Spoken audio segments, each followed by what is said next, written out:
नमस्कार, मी नीलम जगताप साबळे. सर्व प्रेक्षकांना जय महाराष्ट्र. आता बातम्या पाहूयात विस्ताराने.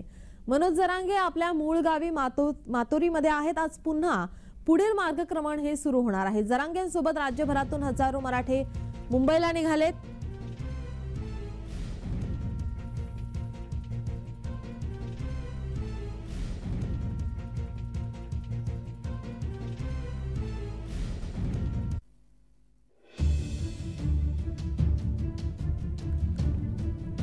मनोज जरांगे आपल्या मूळ गावी मातोरीमध्ये आता सध्या पोहोचले आहे.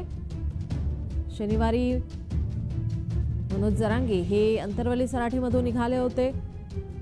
त्यांच्या सोबत मोठ्या संख्येने मराठा समाज हा मुंबईकडे रवाना झालेला आहे. ठिकठिकाणी मराठा बांधवांसाठी या ठिकाणी सोय करण्यात आलेली आहे. सोयी सुविधा या करण्यात आलेल्या आहेत. आज पुन्हा पुढील मार्गक्रमण हे सुरू होणार आहे.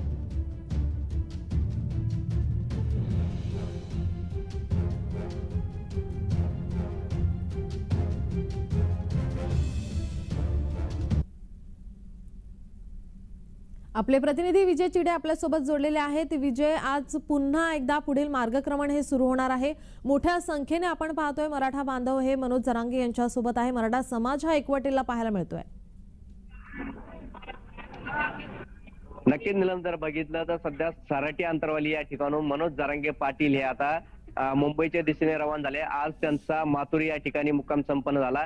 या ठिकाणी मनोज जरांगे पाटील यांच्या सोबत लाखो ज्या मराठी आहे आणि पायी त्यांच्या सोबत निघालेले आहे. आणि सराटी अंतरवाली पासून आतापर्यंत जर बघितलं लाखोच्या संख्येने मराठा बांधव त्यांच्या सोबत आहे. मातुरी या गावामध्ये रात्री जवळपास 2 वाजता त्यांची सभा पार पडली.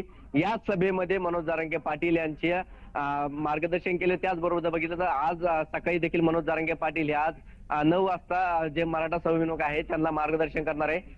मी सध्या मातुरीमध्ये या ठिकाणी जर बघितलं तर मोठ्या प्रमाणात ताफा या ठिकाणी आहे. त्यांच्या सोबत जर बघितलं तर लाखोच्या संख्येने मराठा या ठिकाणी आहे. बघितलं तर दिंडी असेल गाजत गाजत तसं छत्रपती शिवाजी महाराजांच्या घोषणाबाजीत घोष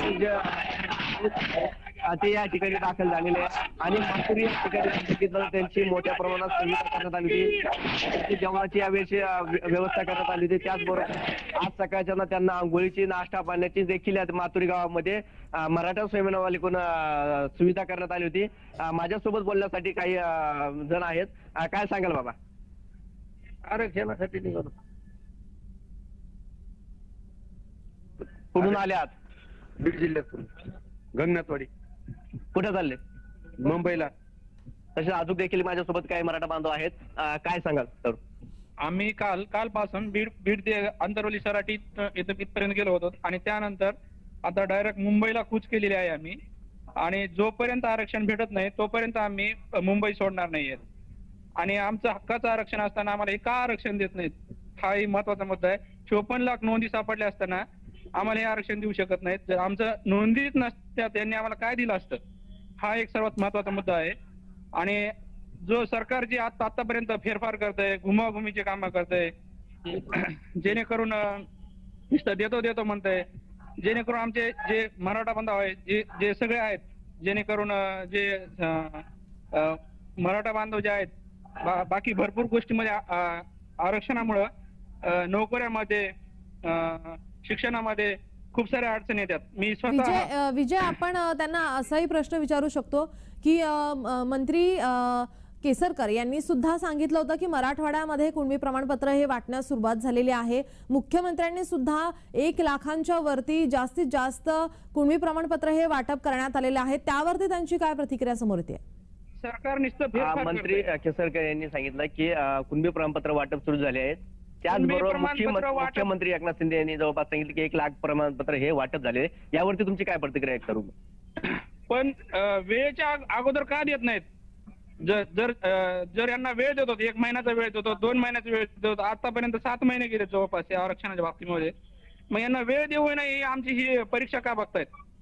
सर्वात महत्वाचं कारण आहे की आज 18 तारखेला 19 तारखेला हे म्हणतात की आम्ही देतो. त्यांना 1 महिन्याचा वेळ दिलेला असताना पण हे जर आरक्षण देऊ शकत नाही तर 2 दिवसात काय करणार ते?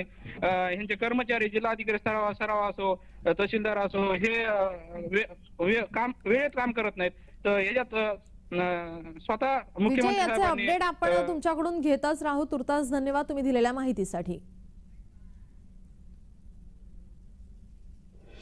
मनोज जरांगे आपल्या मूळ गावी मातोरीमध्ये पोहोचलेले आहेत. आता आज पुन्हा मुंबईकडे ते निघणार आहेत.